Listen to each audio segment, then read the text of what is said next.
महाराज जी, गुरुदेव सर्वत्र विद्यमान है। इस हेतु आप में हमने अपने गुरुदेव को देखते हैं पिछले 1 वर्ष से राधा नाम को जप करने का प्रयास कर रहे हैं। महाराज जी, मेरा प्रश्न है कि नाम जप करते हुए भी मुझे दूसरों में दोष दर्शन हो रहे हैं। मैं ऐसे में क्या करूं? मुझे जल्दी इसमें सफलता में बाधा पहुंच जाएगी। अगर दूसरों का दोष दर्शन करेंगे, दूसरों का दोष चिंतन करेंगे, दूसरों की दोष चर्चा करेंगे तो अपने को भगवत प्राप्ति में बाधा पड़ जाएगी। अपना भजन फल क्षीण होता जाएगा। क्यों देखते हैं दूसरों में दोष दर्शन? भगवान ने सबको बनाया है, अपनी अपनी रीति से सब चल रहे हैं। हमको अपने अनुसार चलना। तेरे भावे जो करे भलो बुरो संसार, नारायण तू बैठ के अपनो भवन बुहार। हमारे अंदर तो कमी है ही, हम दूसरों में दोष दर्शन देख रहे हैं, बहुत बड़ी कमी है। तो हम दूसरों की क्या दोष दर्शन देखें? पहले अपना घर साफ कर लें। हमारा हृदय खुद गंदा है, मलिन है।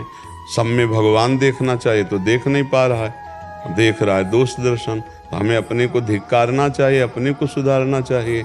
बुरा जो देखन मैं चला, बुरा न मिलिया कोई, जो दिल खोजूं आपनो तो हमसे बुरा न हो।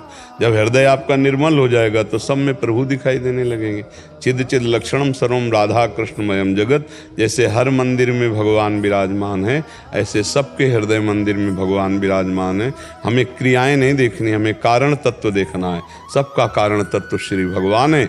क्रियाएं किसी की सतोगुणी हो रही, किसी की रजोगुणी हो रही, किसी की तमोगुणी राक्षसी हो रही। अलग अलग क्रियाएं गुण धर्म के अनुसार। कोई पाप कर्म कर रहा है, कोई पुण्य कर्म कर रहा है, कोई पाप पुण्य मिश्रित कर्म कर रहा है। हम भजन कर रहे हैं, भगवान की कृपा है कि हमें भजन मार्ग में लगाया, उस पर भी कभी भगवान की कृपा होगी, अच्छे आचरण वाला बन जाएगा। हम किसी की निंदा क्यों करें, किसी का दोष दर्शन क्यों करें? यदि इसे नहीं रोकते तो पर निंदा किए ते आवत नहीं कछु हाथ, मूर्ख पर्वत पाप को ले चल अपने साथ। दूसरों के दोष और पाप इकट्ठा कर लोगे, फिर राधा नाम भी छूट जाएगा और मन में आएगा भजन से कोई लाभ तो मिलता नहीं। पक्का इसमें तुरंत सुधार कीजिए।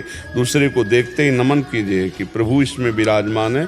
इसके जो आचरण वो जाने, हमारा कोई ठेका थोड़ी पूरी सृष्टि का। हमको तो अपने को सुधार कर चलाना है, अपने को गंदी बात नहीं करनी, गंदे चिंतन नहीं करना, गंदा दृश्य नहीं देखना। तो हम अपने को गंदगी से बचावें, हम दूसरे की गंदगी क्यों अपने ऊपर ला दें? हाँ, कोई अपना प्रियजन है, अपने से बात करे तो उससे प्रार्थना कर दें, हमें लगता है आप थोड़ा गलत हो, आप इस पर सुधार कर लीजिए। जब हमारा कोई बात नहीं मानेगा, हमारा कोई संबंध नहीं, तो हम उसके दोष दर्शन क्यों देखें? हम भगवत दर्शन करें, दोष दर्शन क्यों करें?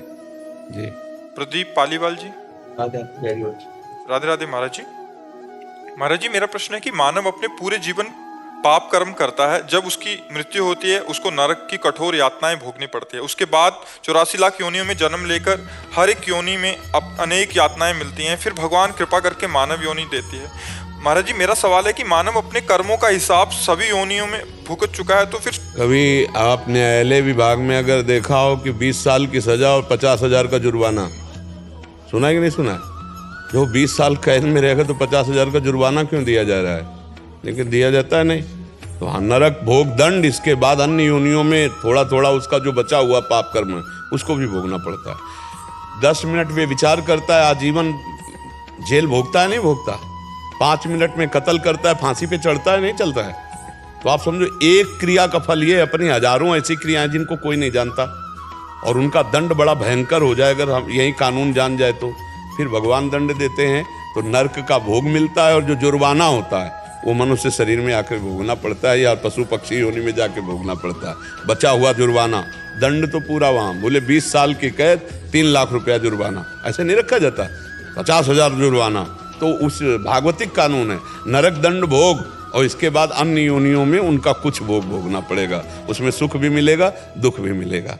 ऐसा नहीं कि दुख ही दुख मिलता हो, सुख दुख दोनों मिश्रित हर जीव को होते हैं, हर जीव को मिलता है, तो इसलिए मिलता है। इसी को सुधार कर लो, खूब भजन करके सुख और दुख दोनों का नाश करके शुभ और अशुभ का भगवान की प्राप्ति कर लो।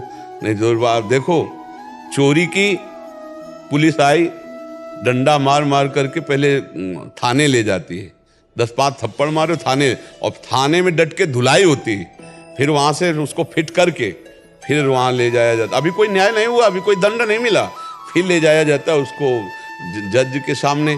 फिर 2-4-6 साल मुकदमा चलता है, फिर उसकी सजा आती है। आप समझो, पहले प्रोसेस समझो। जब मारा पीटा, थाने में पीट दिया तो बस उतना ही काफ़ी हो जाना चाहिए। चोरी किया या कोई गलती की नहीं, उसका और आगे है।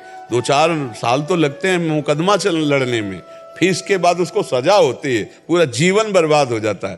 तो आप सोचो, एक क्रिया का इतना दंड, हम लोगों से कितने पाप होते हैं, बड़े बड़े पाप हो रहे हैं, कोई समझ ही नहीं पा रहा। भ्रूण हत्या, गर्भपात नहीं हो रहे हैं, बड़े बड़े भयानक पाप हो रहे हैं जिनको पाप ही नहीं समझा जा रहा। मदिरा पान करना, मांस खाना, व्यभिचार करना, ये सब पाप नहीं है क्या?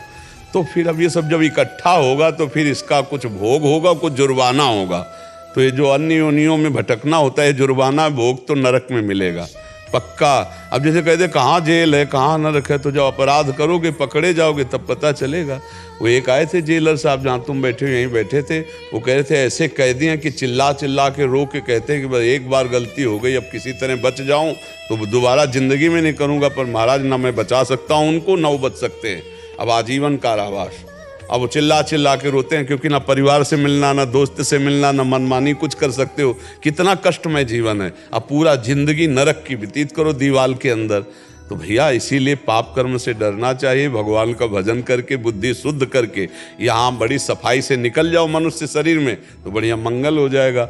नाम जप करो, नाम जप से बहुत जल्दी लाभ मिलता है, पाप भी नष्ट होते हैं और बुद्धि भी शुद्ध होती है, और कोई पैसा भी नहीं लगता, और इसमें कोई पवित्रता का भी नहीं। जैसे भी हो, राधा राधा राधा राधा राधा, तुम्हारा मंगल ही होगा। समझ पा रहे हो? अरे नाम रोज जप कर देना। हाँ, खूब करो, और कोई नशा वशा मत करो, इधर उधर की चीजें मत खाओ। कोई नशा। हाँ, बढ़िया मंगल रहेगा, खूब नाम जप करो।